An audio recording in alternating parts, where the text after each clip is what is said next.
Hello everyone. 28 जून 2024 आज equity updates में हम लोग ये वीडियो रिकॉर्ड कर रहे हैं और यहाँ पे हम लोग प्री मार्केट का प्लेसमेंट देखेंगे कि मार्केट एग्जैक्टली कल के हिसाब से कैसा परफॉर्मेंस रहा, ओवरऑल ग्लोबल न्यूज़ क्या रहे और आज के मार्केट टाइम में इसका इम्पैक्ट कैसा हो सकता है, इसके बारे में हम लोग एनालिसिस करेंगे। तो सबसे पहले ग्लोबल मार्केट की अगर हम बात करें तो ग्लोबल मार्केट के लिए एक ही वर्ड है कि वो तेज है और अपने ऑल टाइम हाई के आसपास में घूम रहा है। मार्केट जो है आप कह सकते हैं कि अपने ऑल टाइम हाई के आसपास में रुका हुआ है, अपना कंसोलिडेशन मेंटेन कर रहा है। अगर कोई पॉजिटिव सेंटिमेंट आती है तो और ऊपर जाने की चेष्टा करेगा, या फिर अगर कोई ग्रेव सिचुएशन अगर आता है, मार्केट को कोई न्यूज़ अगर पसंद नहीं आता है तो वो नीचे की तरफ में डाउन प्ले करेगा। ग्लोबल मार्केट में यूएस में एक सबसे बड़ा इवेंट जो चल रहा है वो प्रेसिडेंशियल इलेक्शन का है। प्रेसिडेंशियल इलेक्शन चल रहा है, वहाँ का जो प्रेसिडेंशियल इलेक्शन होता है वो इंडियन इलेक्शन से डिफरेंट होता है। वहाँ पे ये प्रोसेस कंप्लीट होने में ठीक ठाक समय लगता है, दो से 3 महीने का समय लगभग लग जाता है।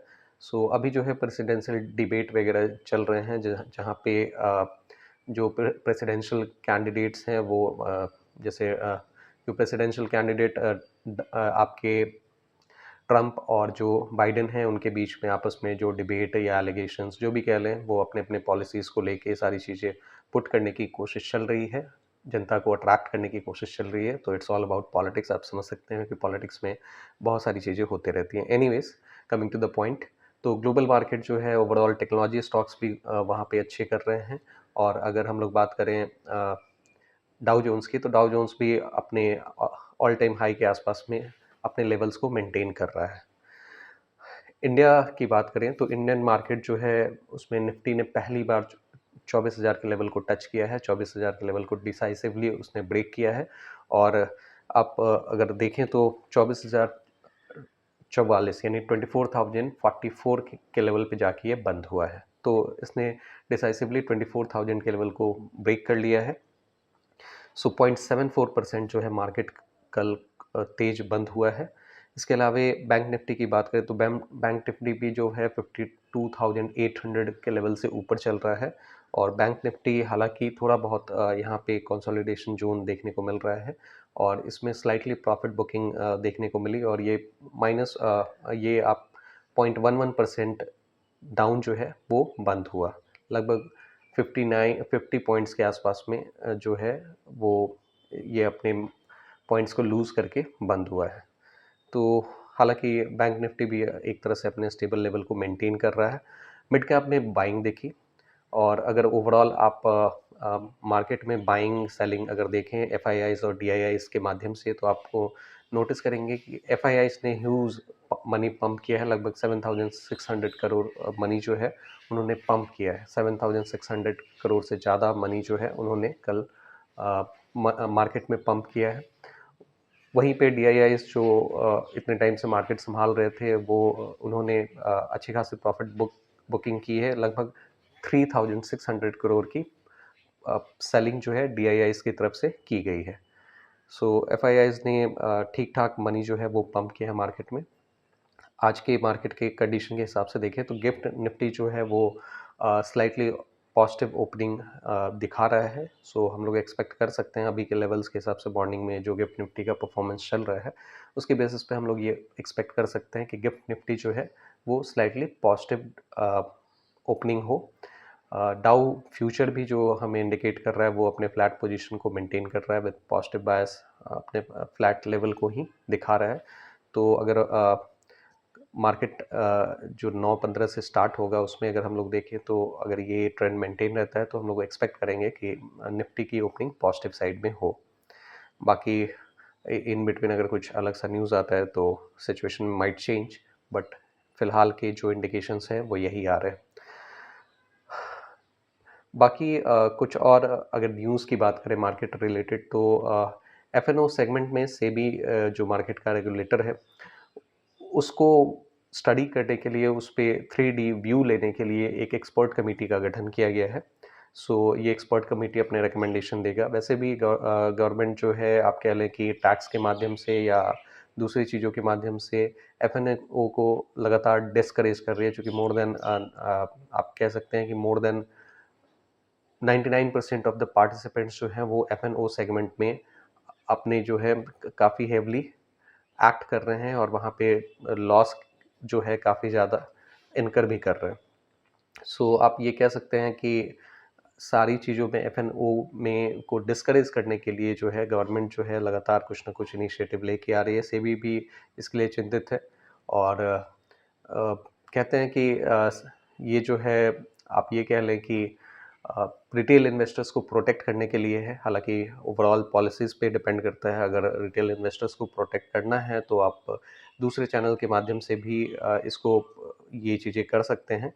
जैसे जो भी है टैक्स वैक्स के लेवल पे अगर चीज़ों को मॉडिफाई किया जाए और इक्विटी की तरफ में लोगों को अगर इनकरेज किया जाए, जिसमें एलटीसीजी वगैरह प्रमुख हो सकते हैं कि एलटीसीजी अगर आप ख़त्म कर देते हैं तो डेफिनेटली जो लॉन्ग टर्म जो इन्वेस्टर्स हैं उनको बेनिफिट मिलेगा और जो लोग हैं उधर की तरफ में वापस से जाना चाहेंगे। तो ये सिचुएशन है। इसके अलावा हमारे यहाँ जो है एक इवेंट जो है अभी बाकी है, वो है हमारा बजट जो कि 3 जुलाई को आ रहा है और बजट से एसोसिएटेड सारी चीज़ें हैं कि किस सेगमेंट को क्या मिल रहा है, ये सब गवर्न करेगा कि मार्केट किस डायरेक्शन में आगे बढ़े। तो अभी की जो उम्मीदें हैं उसमें हम लोग ये उम्मीद कर रहे हैं कि मैन्युफैक्चरिंग सेक्टर को कुछ मिले, इंफ्रास्ट्रक्चर को बूस्ट मिले जैसा कि एक्सपेक्टेशन है कि इंफ्रा सेगमेंट को बूस्ट मिलने की उम्मीद है, मैन्युफैक्चरिंग सेक्टर को बूस्ट मिलने की उम्मीद है, एग्रीकल्चरल सेक्टर जो है वो उम्मीद कर रहे हैं कि उनको कुछ मिले, किसानों से रिलेटेड कुछ बेनिफिट सरकार जो है वो दे। इसके अलावा अगर हम लोग नोटिस करें तो गवर्नमेंट के प्रायोरिटी पे आपके आई डोंट नो आईटी यानी कि इनकम टैक्स से रिलेटेड कुछ रिलीफ गवर्नमेंट की तरफ से आते हैं या नहीं आते हैं, ये बजट वाले दिन ही क्लियर होगा। उससे पहले जस्ट हम लोग अनुमान लगा सकते हैं जो कि सही भी हो सकता है, गलत भी हो सकता है। सो देखते हैं कि 3 जुलाई को जो बजट आ रहा है उसमें मार्केट को जो ऑफर किया जा रहा है वो पसंद आता है या नहीं आता है। इसके अलावा स्टॉक स्पेसिफिक एक्शंस के हिसाब से अगर चले तो स्टॉक स्पेसिफिक न्यूज़ में एचसीएल टेक जो है वो अपने स्टेक को 0.46% स्टेक को सेल आउट करने जा रहा है एक ब्लॉक टेल में और जो फ्लोर प्राइस जो सेट किया गया है वो 1414 रुपीज़ 90 पैसे ये सेट किया गया है, जो कि करंट मार्केट प्राइस से लगभग 2.75% नीचे है। तो एचसीएल टेक में इस न्यूज़ के हिसाब से आप समझ सकते हैं कि इस फ्लोर प्राइस तक तो वो ज़रूर आएगा। तो 1414.90 ये एचसीएल टेक का लेवल है। ये स्टॉक स्पेसिफिक न्यूज़ में आज हमें इसमें एक्शन देखने को मिल सकता है। इसके अलावा पॉलीकैब की अगर हम लोग बात करें तो पॉलीकैब भी जो है लगभग अपने पॉलीकैब के जो प्रमोटर हैं लगभग अपने 2% स्टेक को वो सेल करने की प्लानिंग कर रहे हैं। ये न्यूज़ भी जो है वो पॉलीकैब को वोलेटाइल बनाएगी। केपीआई ग्रीन में अगर हम देखें तो केपीआई ग्रीन को एक नया अपना फोटोवोल्टाइक प्रोजेक्ट गुजरात में ओपन करने से रिलेटेड जो है मनी सैंक्शन का परमिशन मिल गया है, अप्रूवल लेटर इनको मिल गया है। इसमें भी एक्टिविटी देखने को मिल सकती है। केपीआई ग्रीन की बात हो रही है। इसके अलावा आरबीएल बैंक की बात अगर हम लोग करें तो आरबीएल बैंक को इनके बोर्ड मेंबर्स ने क्यूआईपी के माध्यम से मनी रेज करने की परमिशन दी है। लगभग 3500 करोड़ जो है आरबीएल बैंक जो है वो क्यूआईपी के माध्यम से मनी जो है वो रेज करेंगे। तो क्यूआईपी बेसिकली क्या होता है, किस तरह से मनी रेज करती है कोई कंपनी, ये ऑलरेडी हमने प्रीवियस वीडियो में डिस्कस कर रखा है। आप वहाँ पे जाके इसको डिटेल में देख सकते हैं। इसके अलावा इप्का लैब की बात करें तो इप्का लैब के ऊपर पे यूरोपियन यूनियन कोर्ट ने लगभग 125 करोड़ की पेनाल्टी की है। ये पेटेंट रिलेटेड इशू में रहा है। तो इप्का लैब में भी हमें देखते हैं कि इस न्यूज़ का क्या इम्पैक्ट होता है। ओवरऑल ये कुछ स्टॉक्स हैं जो कि न्यूज़ के बेसिस पे एक्टिव दिख सकते हैं। यहाँ पे कोई भी बाइंग या सेलिंग रिकमेंडेशन नहीं है। ये जस्ट प्योरली एजुकेशनल पर्पस के हिसाब से ये कंटेंट आपको दिया जा रहा है। आप अपना ओन एनालिसिस करें, अपने पर्सनल एडवाइजर से सलाह लें, तभी जाके अपने बाइंग और सेलिंग के डिसीजन को लें। अगर आपको लगता है कि इस वीडियो से आपको कुछ वैल्यू मिला है तो आप इस वीडियो को लाइक करें, इस चैनल को सब्सक्राइब करें। अगर आपके कुछ क्वेरीज हैं तो आप नीचे कमेंट बॉक्स में मेंशन करें। Thank you for your participation.